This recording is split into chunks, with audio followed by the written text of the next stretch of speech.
Hola, ¿cómo están todos? Bueno, bienvenidos a una nueva clase de historia latinoamericana y argentina, donde vamos a seguir trabajando el texto de John Goma, que dejamos la clase anterior, que además nos comprometimos juntos a fraccionarlo en dos grandes partes para poder pensar juntos, para poder seguir reflexionando juntos sobre el proceso de la llamada Revolución Mexicana.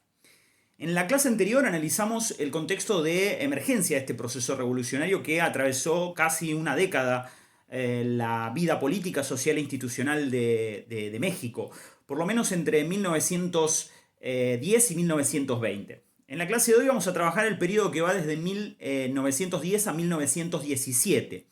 Y lo vamos a hacer no siguiendo un criterio de temporalidad o de cronología, porque en realidad lo que nos interesa analizar en esta clase es qué transformaciones, qué cambios políticos, institucionales, económicos y sociales produjo la revolución, qué alcances tuvo esa revolución, que como bien marcaba Womack en la lectura de la clase anterior, se trata de una revolución que va a transformar sobre todas las cosas el régimen político mexicano, es decir, va a producir una reconfiguración del Estado y va a darle la conducción política, económica y social hegemónica a nuevos grupos sociales que van a dar lugar también a la puesta en marcha de un nuevo sistema de acumulación dentro de lo que es la sociedad capitalista. Para comenzar la clase de hoy, conviene decir que recortamos el periodo que va desde 1910 a 1917 porque es ese periodo en el cual se inicia la revolución a partir de la caída del régimen porfirista y 1917 como un año límite porque es el año en el que la convención constituyente, convocada por las distintas fracciones de este proceso revolucionario, dicta en 1917 una constitución. Una constitución que va a ser de alguna manera la que va a consagrar en la letra las distintas reivindicaciones que plantearon los grupos políticos y económicos y sociales que participaron de este proceso revolucionario. En primer lugar, antes de iniciar, digamos, el análisis en esta clase, vamos a marcar muy someramente las etapas que abarca este periodo, solamente para que ustedes tengan una orientación global. Van a poder encontrar en el texto esas etapas, también si buscan en internet se van a encontrar con un montón de información y con muchos textos que además analizan el proceso de la Revolución Mexicana. Pero en nuestra clase de hoy vamos a hacer un recorte, si se quiere, muy arbitrario de los distintos momentos. Y el primer momento que marca el inicio de la Revolución Mexicana es el periodo maderista. El periodo que se inicia con la proclama del Plan San Luis de Potosí por parte de Francisco Madero, este importante hacendado del noreste de los estados mexicanos, que va a dar inicio a la insurrección contra el régimen oligárquico de Porfirio Díaz y se va a extender hasta 1913. En 1913 vamos a tener se va a iniciar un segundo momento que es el momento de la dictadura de Huerta, de Victoriano Huerta, una dictadura que se construye contra el régimen maderista y que va a estar de alguna manera patrocinada por los antiguos sectores de poder ligados al porfirismo, sobre todo los llamados científicos, que era este grupo de notables que rodeaba a Porfirio Díaz en la gestión de su aparato institucional y que seguía teniendo de alguna manera vinculación con muchos de los resortes del poder económico, sobre todo con el capital británico, que tenía una fuerte injerencia en la política de México. Y un tercer periodo que podemos extenderlo desde 1914 a 1917, que tiene que ver con el periodo de la insurrección constitucionalista, es decir, el momento en el cual las distintas fracciones del movimiento revolucionario enfrentan primero la dictadura de Victoriano Huerta y luego comienzan a disputarse entre sí la constitución de un régimen, de un sistema político, incluso de una forma de Estado que responda a los intereses de cada una de esas fracciones, es decir, cómo se traduce la revolución en la institucionalización de ciertos proyectos o ciertos programas. Y justamente estos tres grandes periodos, el periodo maderista, el periodo de Victoriano Huerta y el periodo de la insurrección de los sectores constitucionalistas, coincide con tres programas, si se quiere. Por un lado, el programa San Luis de Potosí, que lo mencionamos recién, el programa que da inicio a la revolución y que está marcado más bien por una consigna de tipo político, que es la consigna de las elecciones libres y la no reelección. el programa del Plan de Ayala, que comienza como un cuestionamiento a la política excesivamente gradualista del gobierno de Madero respecto de las reivindicaciones sociales, sobre todo los sectores campesinos, impulsado por el zapatismo, que se va a dar en 1911 y que va a marcar la necesidad de que la revolución tenga también un contenido social y no solamente un reformismo político. Y por último, el Plan de Guadalupe. El Plan de Guadalupe, de alguna manera, marca el inicio del movimiento constitucionalista, de las distintas tendencias y fracciones que desconocen a la dictadura de Huerta y plantean la necesidad de construir una nueva forma de Estado, una nueva institucionalidad que tenga en cuenta los intereses de los distintos sectores sociales que intervienen en el proceso de la revolución. El Plan de Guadalupe se va a dar en 1913, va a ser contra la dictadura, como dijimos recién, de Victoriano Huerta, y va a estar protagonizado por distintos líderes regionales que a su vez expresan a distintos grupos sociales. La figura más visible de este plan va a ser Venustiano Carranza, que va a ser un poco el líder de una heterogénea coalición económica, política y social del noreste y del noroeste de México, que va a ser uno de los sectores políticos, sociales y económicos que va a pujar por definir el sentido de la revolución. Y en ese sentido, ya teniendo definido, delimitada la periodización del proceso revolucionario, vamos a hacer referencia a 4 dimensiones, que son en realidad una guía para que ustedes puedan leer y analizar el texto. Las 4 dimensiones van a dar cuenta de qué problemas, ¿sí?, nos parecen significativos para poder pensar a la Revolución Mexicana. Por un lado, pensar en el rol del Estado, es decir, qué sucede con el régimen político, con el Estado mexicano, sobre todo porque esta es la hipótesis de John Womack. Cómo se transforma, qué nueva institucionalidad se configura a partir de la revolución, qué participación tienen los sectores populares dentro de esa nueva institucionalidad, qué implica la sanción de una nueva constitución como la Constitución de 1917. ¿Hasta qué punto ese Estado es un Estado que cristaliza una lucha de clases o es un Estado emergido de un proceso revolucionario?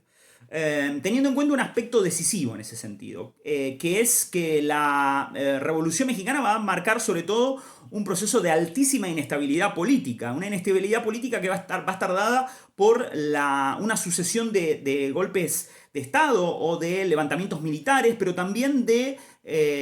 gobiernos paralelos, ¿sí? Tanto en el caso del periodo de Huerta, cuando se produce la concentración del poder bajo un formato dictatorial, va a surgir en paralelo una experiencia de gobierno constitucional paralelo liderado por Venustiano Carranza, como incluso durante el periodo ya de las fuerzas constitucionalistas, después de 1914, cuando se disputen estas fuerzas constitucionalistas, quién liderará ese proceso a partir de lo que es la Convención de Aguascalientes. A partir de esa convención va a haber al menos 2 grandes expresiones del proceso revolucionario. Por un lado, lo que mencionábamos recién, el carrancismo, si se quiere, y por otro lado, las fuerzas lideradas por Villa y Zapata, que van a expresar otra alternativa respecto de los alcances de la revolución. Esta inestabilidad es el rasgo decisivo, es un rasgo muy singular que hay que tener en cuenta para pensar cómo se reconfigura el Estado. Es más, Womack dice que esa inestabilidad lleva a que el régimen político prácticamente hacia 1914 esté colapsado. Es un régimen político que no tiene capacidad de ejercer control real sobre el territorio, en la que hay múltiples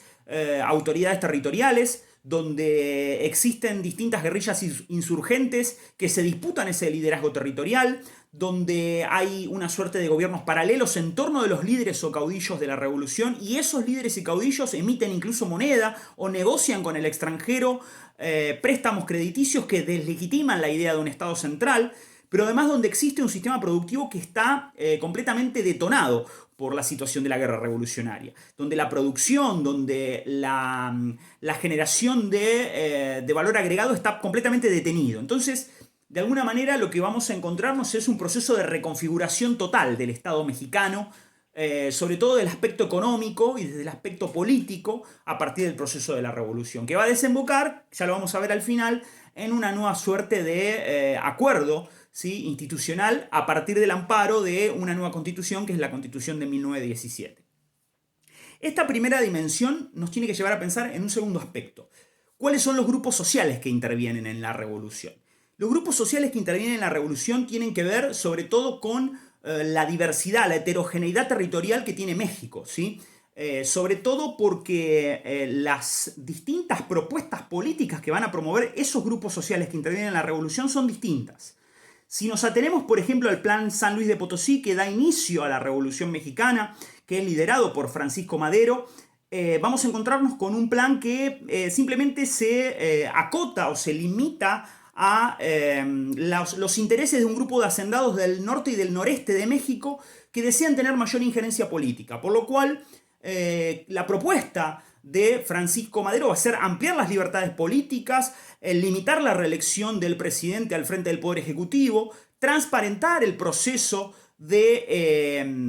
transparentar el proceso de elecciones, es decir, institucionalizar ese proceso de elecciones y favorecer la libre participación de fuerzas políticas. Pero nada dice o poco dice de la reivindicación de los sectores populares y sobre todo de las demandas de los sectores campesinos que de alguna manera habían sido expoliados por la política de tierras del porfiriato.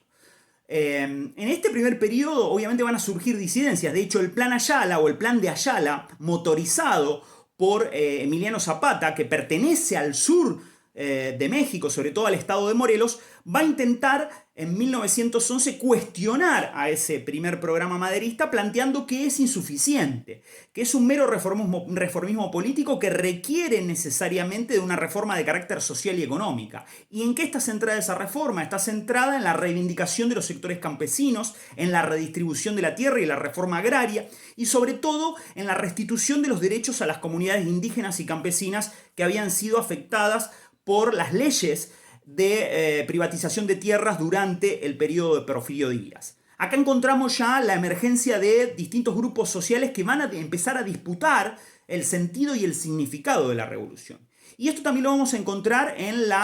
con la aparición de la figura de Francisco Villa. Francisco Villa también representa a los estados del norte de México que vivieron sobre todo la política del latifundio, la política de concentración de tierra, no ya de expoliación como en el sur, por parte de los grandes hacendados, sobre todo en los estados de Chihuahua, Durango y Zacatecas, la zona de incidencia de Francisco Villa, donde se va a proponer básicamente la expropiación de esos grandes hacendados. Parte del núcleo del programa de Francisco Villa va a ser la expropiación de los sectores hacendados y la restitución de las tierras a los sectores campesinos. De hecho, la composición social que define al villismo, a diferencia del zapatismo donde hay una fuerte presencia de las comunidades campesinas, lo que vamos a encontrarnos en el caso de la composición social que rodea a Francisco Villa es justamente pequeños agricultores expoliados por esos grandes hacendados que desean ahora ser de vuelta reconocidos por parte de el Estado y del propio proceso revolucionario. Y al que se van a sumar, dice John Womack, distintos sectores sociales completamente marginados, como por ejemplo mineros desempleados, bandoleros, aquellos que de alguna manera no son reconocidos por el sistema productivo mexicano y que se van a incorporar a las fuerzas de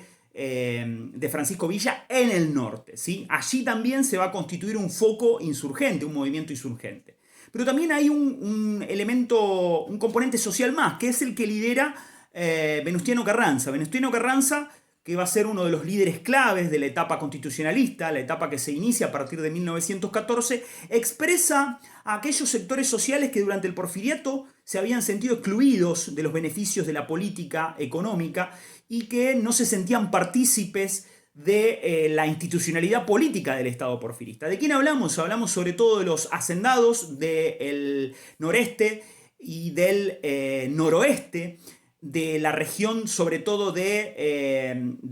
Sonora, de Coahuila, que de algún modo van a intentar tomar una mayor injerencia dentro de lo que es el ejercicio de su participación política de la esfera de decisiones del Estado mexicano. Y a los cuales se van a incorporar pequeños emprendedores,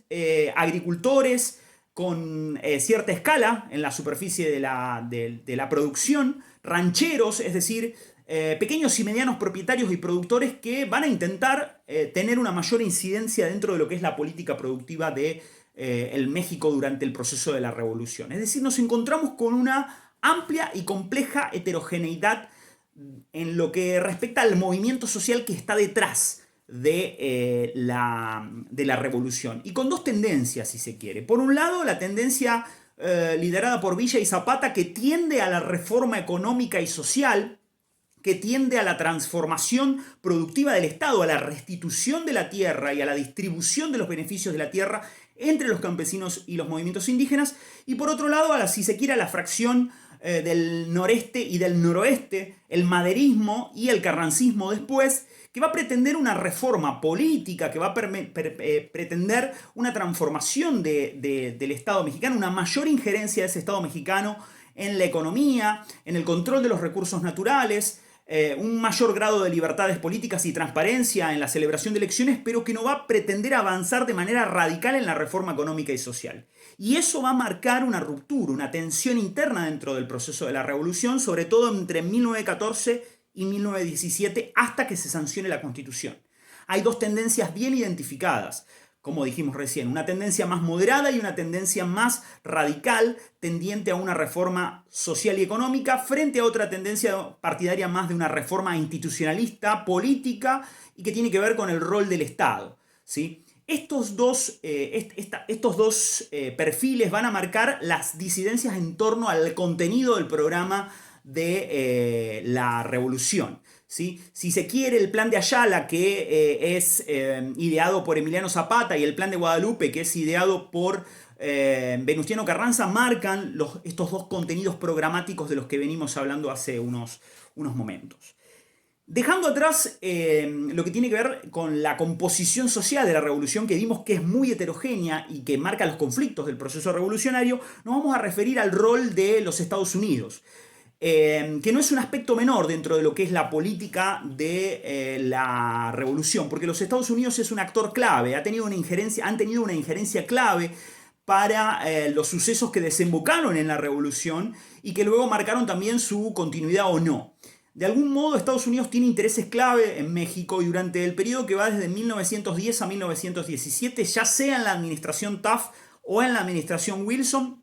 va a tener una política de injerencia activa en los asuntos internos de la revolución, patrocinando algunos sectores o tendencias, o intentando, si se quiere, sabotear, presionar o deslegitimar a otras tendencias de la revolución. ¿Qué va a mover la baza en ese patrocinio o deslegitimación? Si se ven o no afectados los intereses de los Estados Unidos dentro de lo que es sobre todo la economía mexicana.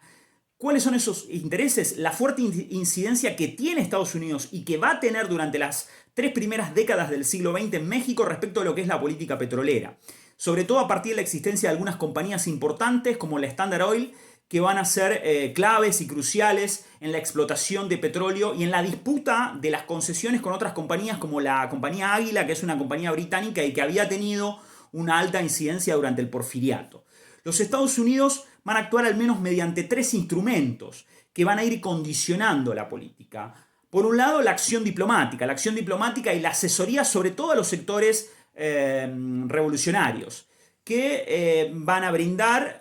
a partir de esa asesoría diplomática un apoyo explícito, un reconocimiento explícito, como va a suceder en su momento con el caso de Venustiano Carranza en 1915, después de una serie de dificultades en su relación con los Estados Unidos, o incluso con el propio Francisco Madero, a quien le va a tomar largo tiempo que los Estados Unidos lo reconozcan como un interlocutor válido dentro de lo que es la política institucional. Por otro lado, Estados Unidos va a actuar a través de la intervención directa, sí, a través de la intervención directa, es decir, va a desplazar sus tropas tanto al territorio de México como al Golfo para intentar presionar e empujar en una determinada dirección al proceso de la revolución. Siempre, sobre todo, cuando se vean afectados la seguridad jurídica y los intereses de las compañías norteamericanas que actúan en el caso, en el territorio mexicano. De algún modo, lo que pretende o lo que busca Estados Unidos es que el proceso de la revolución desemboque en un régimen político estable que asegure proteja la seguridad jurídica, la propiedad privada, los intereses locales de sus compañías y que garantice un gobierno que permita transiciones institucionales de alguna manera moderadas. En algunos casos, como por ejemplo en el caso de la dictadura de Victoriano Huerta, va a haber una intervención directa de los Estados Unidos en abril de 1914 en Veracruz, buscando condicionar y desplazar del poder a Victoriano Huerta. Iba a tener Estados Unidos una política de apoyo explícito a los revolucionarios, a los constitucionalistas, que se va a ver materializada, por ejemplo, en el facilitarles el acceso a armas y municiones, algo que es clave, porque de alguna manera lo que busca Estados Unidos es que esos revolucionarios luego, sobre todo Carranza, favorezcan a Estados Unidos con una política de protección de los intereses de sus compañías. Y en último término, la injerencia de los Estados Unidos en la política interna de la revolución va a tener que ver con el acceso a líneas crediticias. Todas los tres periodos que estamos analizando van a tener dificultades de carácter económico, van a vivir procesos de estrangulamiento en términos de lo que implica el acceso a las líneas de crédito, y ahí Estados Unidos va a tener una muñeca clave para ofrecer o restar crédito tanto a la gestión de Madero como la gestión de Huerta como la de Venustiano Carranza. Lo va a hacer a través de su acción diplomática, pero también a través de encargados de negocios, ¿sí? Como lo es, por ejemplo, la figura de Douglas, que va a ser un agente negociador clave y va a ser un interlocutor de los propios revolucionarios. Estados Unidos en gran parte va a intervenir en favor de los revolucionarios, pero luego va a presionar a esos revolucionarios para que el nuevo Estado, para que ese Estado que se configure en México, sea garante de los intereses de sus empresas, las empresas que actúan en la explotación de los recursos naturales en México. Y por último, para ir cerrando este proceso de análisis de la Revolución Mexicana, vamos a terminar concluyendo respecto de qué alcances, qué transformación efectiva se produce en la institucionalidad y cómo queda plasmado este proceso revolucionario en ese armazón estatal que emerge en 1917 luego de casi una década de lucha entre distintas fracciones políticas. ¿En qué concluye? Concluye en un cruento, como dijimos, proceso que divide a la sociedad mexicana y a los grupos sociales de la sociedad mexicana en distintas líneas y tendencias, pero que entre 1915 y 1917, con, si se quiere, el reconocimiento formal de los Estados Unidos y con la tendiente o la creciente el fortalecimiento político de la figura de Venustiano Carranza y de la centralización política alrededor de la figura de Venustiano Carranza, se promueve la conformación de una convención constituyente y Carranza inicia un programa de lo que él llama reconstrucción estatal. Ese programa de reconstrucción estatal tiene una serie de ejes que tienen que ver, por un lado, con el reconocimiento de las libertades políticas, algo que dio inicio necesariamente al proceso de la revolución, pero que establece la necesidad de institucionalizar un impuesto a la riqueza, de mejorar la situación global o general de los sectores sociales desposeídos, de ejercer un control sobre la iglesia. La revolución va a estar marcada por un fuerte anticlericalismo, ¿sí? Un anticlericalismo que va a implicar que el Estado tenga un control sobre los bienes de la iglesia y que someta a la institucionalidad religiosa a la jurisdicción estatal, a un control sobre las actividades de las empresas extranjeras que puede implicar no solo impuestos a las actividades de esas empresas, sino también la necesidad de renovar sus licencias constantemente, de manera tal de que pueda ejercerse un control efectivo de si realizan o no actividades sobre el suelo mexicano. De algún modo, Carranza va a lograr la reunificación de las fuerzas revolucionarias, aun cuando existe de manera emergente la oposición o las diferencias con Villa y con Zapata, que siguen intentando impulsar un programa mucho más radical, y va a lograr plasmar Venustiano Carranza entre 1916 y 1917 una reforma constitucional que tiene como eje fundamental sancionar una constitución que fortalezca la autoridad del Poder Ejecutivo, que debilite el poder del Parlamento, que conceda una mayor independencia a la judicatura y a su vez una mayor autonomía a sobre todo los municipios, a las comunidades locales, que cree un banco central para tratar de centralizar, controlar las finanzas públicas y la emisión de moneda, pero intentando, si se quiere, transformar el rol del Estado. ¿De qué manera? Recomponiendo el vínculo con los sectores hacendados. No nos olvidemos que A diferencia de Villa de Zapata, que tienen una vinculación con los sectores campesinos o las comunidades indígenas, Carranza tiene un vínculo con los sectores hacendados y va a intentar iniciar una política de devolver las tierras confiscadas por algunos sectores revolucionarios a esos hacendados para intentar recomponer la alianza del Estado con esos sectores productivos, y va a diseñar una política de mediación del rol del Estado, que también ya se vio en el caso uruguayo. Cuando estudiamos el caso uruguayo, el Estado comienza a desempeñar un rol arbitral entre el capital y el trabajo, permitiendo la sindicalización, permitiendo el ejercicio del derecho a huelga y procurando restablecer lo que pretende Estados Unidos, que es el orden institucional. El orden institucional restituido permite crear un nuevo clima de negocios, va a decir John Womack, y garantizar los intereses de esas compañías que desempeñan su actividad económica en el territorio mexicano. Fortalecido además, o intentando fortalecer el poder del ejército constitucional, sobre todo delegando ese poder en la figura de Álvaro Obregón, una figura clave en la preservación del orden institucional a partir de 1915, que le va a conceder al ejército constitucionalista surgido de la revolución un rol clave en el sostenimiento de ese nuevo Estado revolucionario que surge en 1917, que termina plasmado en un nuevo pacto, en un nuevo contrato institucional. Y ese nuevo contrato institucional es la Constitución de 1917, producto de este proceso de revolución de más de una década, que se sintetiza, si se quiere, con este fuerte anticlericalismo, con la prohibición de la educación religiosa, con la proclama de la necesidad de que el Estado tenga propiedad sobre los recursos naturales, sobre los recursos y los productos de la tierra, con la expropiación, la política de expropiación de latifundios, que va a estar plasmada en el texto constitucional más bien para confortar o conformar al villismo y al zapatismo, pero que no va a ser parte de la política activa de Carranza en el ejercicio del gobierno, porque el carrancismo va a tender, como dijimos recién, a una política más de conciliación con los sectores hacendados, y el reconocimiento, como vimos antes, de este rol arbitral que tiene que ejercer el Estado en relación al capital y al trabajo, reconociendo las libertades políticas, los derechos laborales, el derecho a la sindicalización y a la huelga, que son reivindicaciones que formaban parte también de los sectores que se acoplaron a la revolución en su inicio allá por 1910. En conclusión, podemos marcar y podemos señalar que el proceso de Revolución Mexicana fue un proceso de revolución policlasista en el que intervinieron distintos sectores sociales, en el que se produjo una transformación del Estado mexicano y de su régimen productivo, en el que al menos dos grandes programas o tendencias se disputaron la transformación del Estado y la orientación del proceso revolucionario. Un programa más moderado de transformación del rol del Estado en su vinculación con la economía, más intervencionista, de mayores libertades políticas, pero no tan agresivo respecto de la propiedad de la tierra, y un programa más radical, más revolucionario, si se quiere, más jacobino, incluso de inspiración anarquista, que tiene que ver con la reivindicación de los sectores campesinos, que tiene que ver con la reivindicación de la propiedad comunal, la distribución de tierras y la reforma agraria, patrocinado por Francisco Villa y por Emiliano Zapata. Esto se va a ver plasmado en una constitución como la de 1917, que no necesariamente refleja el nuevo régimen de Estado, porque ese nuevo régimen de Estado, si bien incorpora toda una serie de derechos políticos,